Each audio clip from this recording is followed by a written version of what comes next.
నేను విశాఖపట్నం సిఐటియు జిల్లా కార్యదర్శి.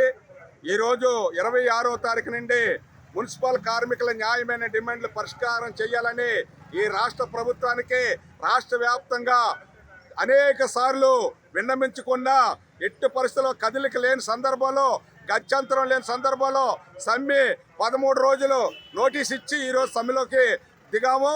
వాస్తవంగా కనీస వేతనం సుప్రీంకోర్టు చెప్పిన ప్రకారం కనీస వేతనాలు 26,000 ఇవ్వాలి. మాకు ఎంత పెంచుతామని అడగమన్నా కనీసం మాట్లాడే పరిస్థితి లేదు. అలాగే సమాన పనికి సమాన వేతనం ఇవ్వట్లేదు. పర్మనెంట్ వర్కర్స్కి ఈరోజు 60,000 70,000 తీసుకున్న మేము వాళ్ళకి 18,000 చేతికి అందే 21,000 మొత్తం పిఎఫ్పిఎస్ ఇవ్వడం అనేది జరుగుతుంది. అందుకని దాని దృష్టిలో పెట్టుకొని ఖచ్చితంగా కనీస వేతనాలు 26,000 ఇవ్వాలి. సమాన పనికి సమాన వేతనం ఇవ్వాలి. క్లాబ్ డ్రైవర్లకి 18,500 రూపాయలు ఇవ్వాలి. వాటర్ సప్లై ఎలక్ట్రికల్కి కూడా 26,000 రూపాయలు ఇవ్వాలని ఈ ప్రధానమైన డిమాండ్లతోనే ఈరోజు మేము సమ్మెలో తీసుకున్నాం. అయ్యా కమిషనర్ గారు ఒకటే చెప్తున్నాం, న్యాయంగా మేము అడుగుతున్నాం. మేము ఏదైతే సుప్రీంకోర్టు అత్యున్నతమైన సుప్రీంకోర్టు చెప్పిన దాని ప్రకారం మేము అడుగుతున్నాం. మా డిమాండ్లు న్యాయమైనవి.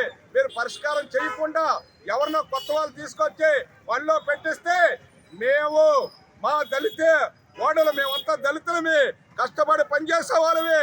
మా ఆరోగ్యాన్ని కూడా లెక్క చేయకుండా ఈరోజు కుక్క చచ్చిపోయినా నక్క చచ్చిపోయినా కంపులో ఉండి మా ఆరోగ్యాలు లెక్క చేయకుండా మేము పనిచేస్తున్నాం. అందుచేత మా యొక్క వేతనాలు పెంచాలి, ఇవ్వాలని చెప్పాను. కొత్త వాళ్ళతో పని చేపిస్తే ఈ నగరమే కాదు రాష్ట్ర వ్యాప్తంగా సమరశీల పోరాటం అనేది మున్సిపల్ కార్మికులు చేస్తారని ఈ సమస్యల మీద వెంటనే ప్రభుత్వం దిగివచ్చి మా సమస్యలు పరిష్కారం చేయాలని సిఐటి తరఫున విజ్ఞప్తి చేస్తున్నాం. భూపతి మహేశ్వర్ అండి. నేను 23 సంవత్సరాల బట్టి ఇక్కడ వర్క్ చేస్తున్నాను. మరి వచ్చిన తర్వాత మేము ప్రతిదీ కూడా యూనియన్ తరఫు నుంచి మాకు అన్ని కూడా హక్కులు సాధించుకున్నాము. మరి రోజు మేము ఇలా సమ్మె దిగామంటే కారణము మన జగనన్న కోసం మేము ఇక్కడ దిగామండి. ఎందుకంటే జగనన్న ఓట్లు వేయడానికి మన ఇంటింటికి గ్రామాలు తిరిగినప్పుడు మాకు మొదటిగా ఫస్ట్ ఆఫ్ ఆల్ మా కోసమే చెప్పారండి, మున్సిపల్ కార్మికులకు నేను పర్మిట్లు చేస్తాను. ఎందుకంటే వాళ్ళ యొక్క శ్రమ, వారి యొక్క కష్టం నాకు తెలుసు కాబట్టి ఫస్ట్ నేను వాళ్ళకే నేను చూస్తానని మాట ఇచ్చారండి. మరి మాట ఇచ్చి ఇప్పుడు 5 సంవత్సరాలు వచ్చింది.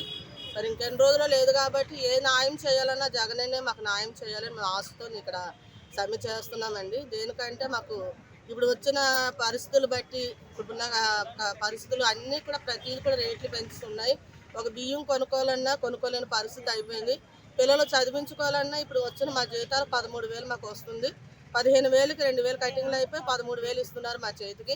ఈ 13,000 జీతాల్లోనే 5,000 రెంట్ కట్టుకుంటే 7,000తో మన పిల్లలు చదివించుకోవాలా, కనీసం వాళ్ళు తిండి పెట్టలేని పరిస్థితులు మాకు అయిపోయిందండి. మరి వెళ్తాన్స్ లేదో మాకు ఇస్తారని మాట ఇచ్చారు కానీ అది నల్లాలు కూడా మాకు రావట్లేదు. మరి ఒక మనిషి బ్రతకడానికి 6,000 శాంక్షన్ చేశారు ఢిల్లీ హైకోర్టులోని. మరి అది కూడా మాకు జరగట్లేదు. ఎందుకంటే 3 నెలలు 4 నెలలు ఒకసారి వేస్తున్నారు.